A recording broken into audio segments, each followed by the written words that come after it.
Hay piezas musicales que no se escuchan, se sienten.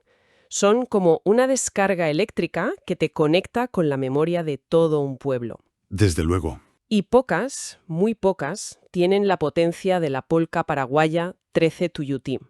Escucharla en Paraguay, vamos, no es una experiencia pasiva. No, en absoluto. Es sentir una sacudida, un patriotismo casi físico. Es, sin duda, un himno nacional no oficial. Totalmente. Es una pieza que trasciende por completo su condición de canción.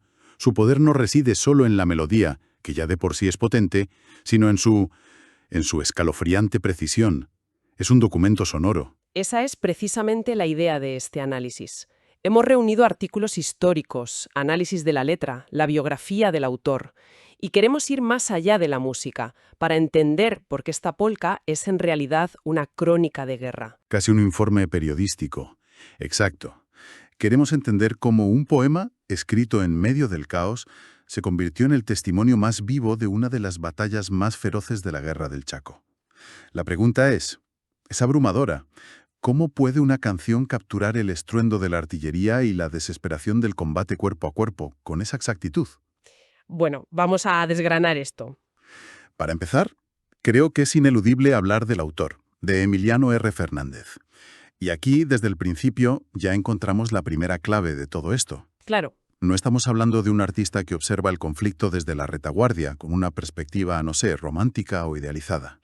En absoluto. Fernández era un soldado, un combatiente en servicio activo en el Regimiento de Infantería número 13, Tuyutí, la misma unidad que le da el nombre a la canción. O sea, era testigo y protagonista.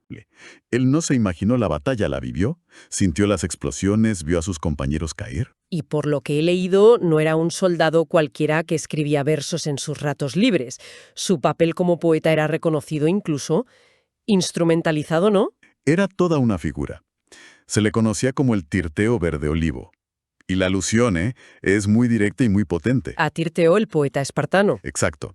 El que componía cantos para animar a los hoplitas antes de la batalla.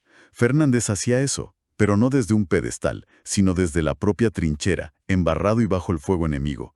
Sus versos eran munición para el espíritu. O sea, que su poesía tenía una función militar clara, era casi una herramienta de mando. Mucho más que casi, era un arma psicológica. Y eran muy conscientes de ello, y aquí hay un dato que lo cambia todo. En la canción, que originalmente se llamó Nanagüe de Gloria, no fue una reflexión tardía. No se escribió años después, no. Se escribió en mayo de 1933, apenas 4 meses después de la batalla que narra. Y lo más revelador, fue escrita a petición expresa de su comandante, el coronel Luis Irrazábal. Un momento. ¿Quieres decir que fue un encargo? ¿El comandante le pidió que escribiera una canción sobre la batalla? Exacto. Fue una orden. Irrazábal entendió que necesitaba fijar en la memoria colectiva la heroicidad de lo que acababa de ocurrir, y sabía que el mejor cronista no era un periodista. Sino el poeta que tenía en sus filas. Ahí está. Así que 13 Tuyutí nace como un parte de guerra hecho canción, una crónica en caliente, por encargo directo del mando para levantar la moral y, bueno, para construir un mito. Eso lo cambia todo. Para entender la canción entonces tenemos que entender la batalla. Sitúanos. Enero de 1933, Fortín Nanagua, plena guerra del Chaco. ¿Qué se jugaban allí? Nanagua era en términos estratégicos un tapón, un nudo defensivo absolutamente crucial. Si caía, se abría una brecha enorme en la línea paraguaya. Y eso permitía el avance boliviano. Permitía al ejército boliviano, que era muy superior en número y material, avanzar hacia su gran objetivo, el río Paraguay. Alcanzar el río significaba cortar la principal arteria logística del país. Perder Nanagua era potencialmente perder la guerra. Y en ese punto tan crítico chocaron dos formas de entender la guerra, personificadas en sus comandantes. Un choque de doctrinas total. Por un lado, al mando de los bolivianos estaba el general alemán Hans Kunt, un militar de la vieja escuela prusiana, obsesionado con el ataque frontal masivo. La fuerza bruta. La fuerza bruta. Confiada ciegamente en su superioridad material. Artillería pesada, aviación, tanques.